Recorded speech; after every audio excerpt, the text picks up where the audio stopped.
Dear learners, welcome back again in our today's session. So, as you can see that today we are going to talk about on the topic children with disabilities. So, let's start our today's topic, that is children with disabilities. Children with disabilities are at risk for education due to their problems in learning the academic skills. Depending on the kind of disability, children will face the problem in the school. Under this topic, we shall briefly look into the categories of such disabilities which are posing a threat to children in the process of their education. शैक्षिक कौशल सीखने में समस्याओं के कारण विकलांग बच्चों के लिए, विकलांग छात्रों के लिए शिक्षा कहीं ना कहीं शिक्षा में समस्याएं उत्पन्न हो रही हैं। विकलांगता के प्रकार के आधार पर बच्चे स्कूल में विभिन्न प्रकार की समस्याओं का सामना कर रहे हैं। बहुत सारी ऐसी समस्याएं हैं जो बच्चों के मध्य आ रही है। उन समस्याओं को समझना अत्यंत आवश्यक है कि बच्चे कौन कौन सी और किस किस प्रकार की समस्याओं से ग्रसित हैं। The first one is children having a cognitive and learning disabilities. पहले अगर हम बात करें, पहला है आपका संज्ञानात्मक और या सीखने की विकलांगता वाले बच्चे. Children having different degrees of mental retardation struggle to master the minimum requirement of their classroom due to their restricted cognitive capacity to learn. Children with specific learning disabilities suffer to acquire basic academic skills like reading, writing, and arithmetic. Many of these children cannot be identified by a teacher for their difficulties in learning. तो अगर हम पहले बात करें तो पहला है आपका संज्ञानात्मक या सीखने की विकलांगता वाले बच्चे, जिन्हें कहीं ना कहीं सीखने में, लर्निंग में डिफिकल्टीज आ रही है।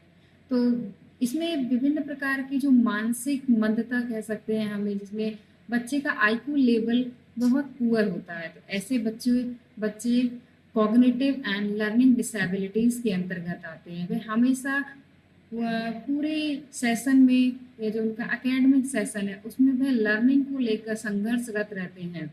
विशिष्ट सीखने की विकलांगता वाले बच्चों को पढ़ने, लिखने और कहीं ना कहीं बेसिक कंसेप्ट मैथ्स करने में ऐसे बुनियादी चैलेंजेस उनके समक्ष आते हैं।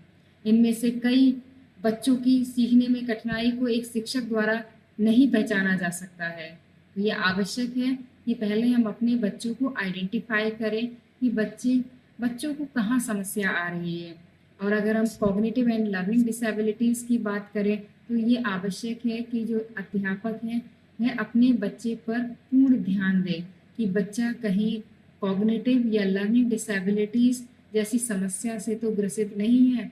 अगर एक टाइम पर वह समस्या को आइडेंटिफाई कर लिया जाएगा तो वह उसकी समस्या को कैसे समाप्त किया जाए इस पर विचार किया जा सकेगा और उनकी शिक्षा को एक सुचारू रूप से संचालित करने में सहायता प्रदान की जा सकती है। Now, the next one is problem with language and communication. Some children outwardly look similar to their age mates, but they have major problems with understanding and or expressing appropriate language. Such children face problems with academic and non-academic activities of their schools. ऐसे बहुत सारे students हैं जिसको भाषा में या communication करने की समस्या होती है। कुछ बच्चे बाहर से अपनी उम्र के साथियों के समान दिखते हैं, परंतु उन्हें उचित भाषा के माध्यम से समझने और या उसे अभिव्यक्त करने, एक्सप्रेस करने में बड़ी समस्याएं होती हैं। ऐसे बच्चे स्कूल की शैक्षणिक और गैर शैक्षणिक गतिविधियों में समस्याओं का सामना करते हैं। Now the next one is children with social, emotional and behavioral disorder. There are certain disorders where children find it very difficult to attend to the task in the classroom. It could be due to deficiencies in their social skills, emotional disturbance or behavioral problems. Such children are misunderstood by the people around them as the condition are not familiar to the teacher.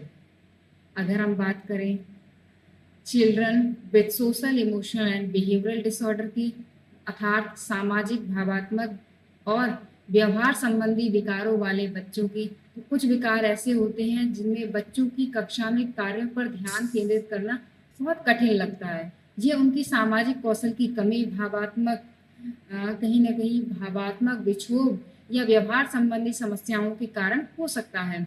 ऐसे बच्चों को उनके आसपास के लोग प्रायः गलत समझते हैं, क्योंकि ये स्थितियां शिक्षकों के लिए अपरिचित होती हैं। Now, the next one is sensory impairment. We have come across children in schools who have a hearing and visual impairment. It's a very common problem. These problems range from mild to severe, making it very difficult to cope in the classroom. Partial sightedness and mild hearing impairment also have lots of educational implications. अर्थात अगर हम कहें sensory impairment को हम कहते हैं संवेदी क्षति या संवेदी हानि।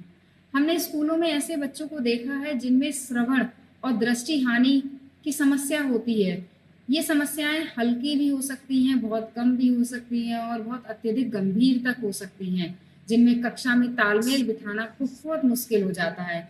आंशिक जो दृष्टिहीनता है या हल्की जो सुनने की क्षमता है, जैसी शैक्षिक दृष्टिकोण से बहुत अधिक प्रभाव डालती हैं सामान्य शिक्षा प्रणाली पर।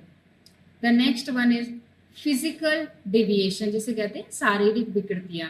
Difficulty in movements either gross और fine is observed among many children in the school going as.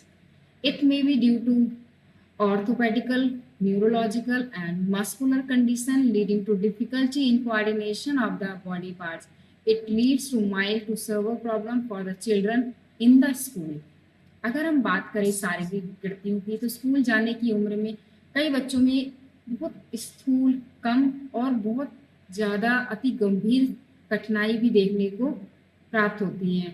ये ऑर्थोपेडिक हो सकती है, न्यूरोलॉजिकल हो सकती है, मस्कुलर के कारण हो सकती हैं, जिसमें शरीर के अंगों के कहीं ना कहीं कोऑर्डिनेशन में कठिनाई होती है। इसमें स्कूल में बच्चों के लिए हल्की से लेके बहुत कम से लेके बहुत गंभीर समस्या भी उनके समक्ष उत्पन्न होती है।